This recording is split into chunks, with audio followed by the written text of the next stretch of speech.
Bhagavat Gita part 2। आज आप इस वीडियो में जानिएगा कि महाभारत में दुर्योधन का अर्थात अधर्म का साथ देने वाले कौन कौन थे, जिनकी मृत्यु अंत में हो ही जाती है। अस्माकं तु विशिष्टा ये तानि बोध द्विजोत्तम नायका मम सैन्यस्य संज्ञार्थम ताम्र विमीते।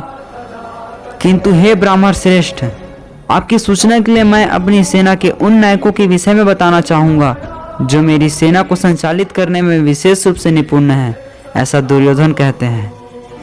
भवान भीष्मश्च कर्णश्च कृपश्च समितिञ्जयः अश्वत्थामा विकर्णस्य सौमदत्तिस्तथैव च।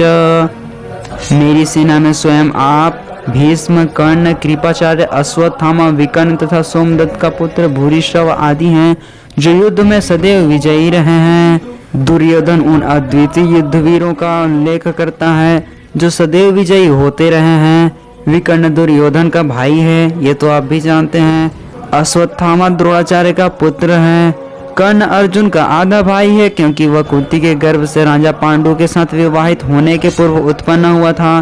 कृपाचार्य की जुड़वा बहन द्रोणाचार्य की ब्याही थी। अन्य च बहुवः श्रूरा मदर्थे त्यक्त जीविताः नाना शस्त्र प्रहरणाः सर्वे युद्ध विशारदाः। ऐसे अन्य वीर भी हैं जो मेरे लिए अपना जीवन त्याग करने के लिए उद्यत हैं। वे विविध प्रकार के हथियारों से सुसज्जित हैं और युद्ध विद्या में निपुण हैं। मतलब जहाँ तक अन्यों का जैसे जयद्रथ, कृतवर्मा तथा शल्य का संबंध है, वे सब दुर्योधन के अपने प्राणों की आहुति देने के लिए तैयार रहते थे। यह पूर्व निश्चित है कि वे पापी दुर्योधन के दल में सम्मिलित होने के कारण कुरुक्षेत्र के युद्ध स्थल में मारे जाएंगे। अपर्याप्तम तदस्माकं बलम भीष्माभिर्क्षितम पर्याप्तम त्विदमेतेषां बलम भीमाभिर्क्षितम। हमारी शक्ति अपरिमेय है और हम सब पितामह द्वारा भली भांति संरक्षित हैं, जबकि पांडवों की शक्ति भीम द्वारा भली भांति संरक्षित होकर भी सीमित है। मतलब यहाँ पर दुर्योधन ने तुलनात्मक शक्ति का अनुमान प्रस्तुत किया है। वह सोचता है कि अत्यंत अनुभवी सेना नायक भीष्म पितामह के द्वारा विशेष रूप से संरक्षित होने के कारण उसकी सशस्त्र सेनाओं की शक्ति अपरिमेय है।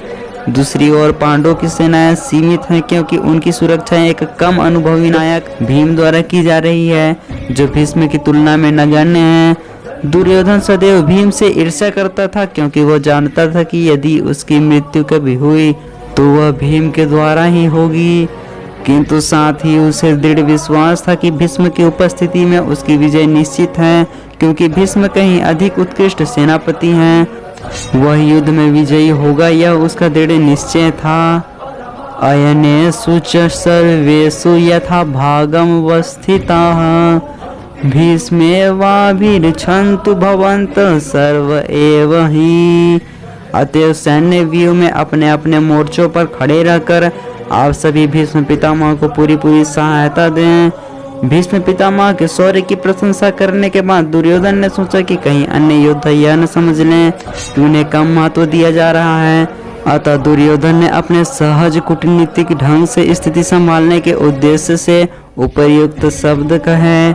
उसने बलपूर्वक कहा कि भीष्म देव निस्संदेह महानतम योद्धा हैं, किंतु अब वे वृद्ध हो चुके हैं। अतः प्रत्येक सैनिक को चाहिए कि चारों ओर से उनकी सुरक्षा का विशेष ध्यान रखें। हो सकता है कि वे किसी एक दिशा में युद्ध करने में लग जाएं और शत्रु इस व्यस्तता का लाभ उठा लें। अतः यह आवश्यक है कि अन्य योद्धा मोर्चों पर अपनी अपनी स्थिति पर अडिग रहें और शत्रु को व्यू न तोड़ने दें। दुर्योधन को पूर्ण विश्वास था कि कुरुओं की विजय भीष्मदेव की उपस्थिति पर निर्भर है। उसे युद्ध में भीष्मदेव तथा द्रोणाचार्य के पूर्ण सहयोग की आशा थी, क्योंकि वह अच्छी तरह जानता था कि इन दोनों ने उस समय एक शब्द भी नहीं कहा था जब अर्जुन की पत्नी द्रौपदी को असहाय अवस्था में भरी सभा में नग्न किया जा रहा था, और जब उसने उनसे न्याय की भीख मांगी थी। वह जानते हुए भी इन दोनों सेनापति के मन में पांडवों के लिए स्नेह था। दुर्योधन को आशा थी कि वे इस स्नेह को उसी तरह त्याग देंगे जिस तरह उन्होंने दूत क्रीड़ा के अवसर पर किया था।